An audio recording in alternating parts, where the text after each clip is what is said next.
సౌందర్య రత్నాకరి. ఇది శంకరాచార్యుల వారి యొక్క గాంభీర్యం స్తోత్రం. రత్నాకరి అంటే సముద్రం, సౌందర్య రత్నాకరి. ఆమె సౌందర్యముట సముద్రపు లోతు ఎలా ఉంటుందో ఆవిడ సౌందర్యం అలా ఉంటుంది. సౌందర్యము అన్న మాట నేను వాడినప్పుడు మీరు అది కేవలము బాహ్యంలో ఉన్న అందము అని పొరపాటు పడకూడదు. శంకరాచార్యుల వారు సౌందర్య లహరి అని చేశారు. సౌందర్య లహరి అంటే అంతఃసౌందర్యం. ఎవరు సౌందర్యము అంటే అమ్మతనం సౌందర్యం. మీరు బాగా పట్టుకున్నారా లేదు? అమ్మతనంలో ఏముంటుంది? కేవలము ప్రేమ.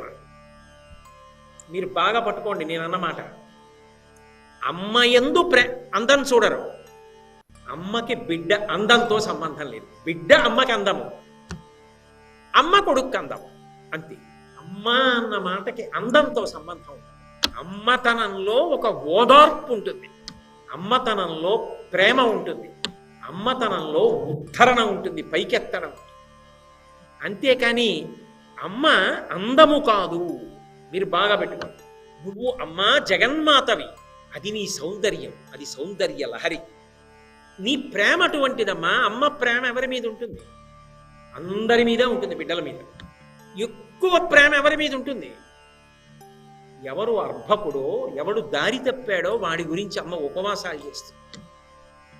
ఒకడికి అస్తమానం తలపోటు వస్తుంది, వారంలో 5 రోజులు తలపోటే, ఏమీ తినలేడు, వాంతులు అవుతుంటాయి, ఓ ఉద్యోగం చేయలేడు, ఓ చదువుకోలేడు, ఓ వృద్ధిలోకి రాలేకపోతున్నాడు. మిగిలిన 3 కొడుకులు పెద్ద పెద్ద చదువులు చదువుకుని ఉన్నత పదవుల్లోకి వెళ్ళారు. ఇప్పుడు అమ్మ ఆ 3 మీద ప్రేమ ఉన్నా ఆ 3 గురించి పూజలు చేస్తుందా, వీడి గురించి పూజలు చేస్తుందా? ఎవరి గురించి ఏడుస్తుంది అమ్మ? 4వ వాడి గురించి ఏడుస్తుంది. ఎందుకు ఏడవాలి? 3 బాగున్నప్పుడు వాళ్ళని తలుచుకు సంతోషపడిపోవచ్చుగా. అంటే ఎవరు వెనకబడిపోయారో వాళ్ళ గురించి తాపత్రయపడడం, ఏడవడం, ప్రేమించడం నీ సహజ లక్షణం. అర్హత నాది కాదమ్మా. నేను నిత్యానందాన్ని పొందడానికి, జీవితాంతం అన్నం తినడానికి, ధార్మికంగా బ్రతకాలన్న నా కోరిక తీరాలంటే అర్హత నాది కాదు, నీ ప్రేమ నా అర్హత. దారి తప్పిన వాణ్ణి కాబట్టే నువ్వు చెయ్యెత్తి పైకెత్తుతావు. సౌందర్య రత్నాకరి.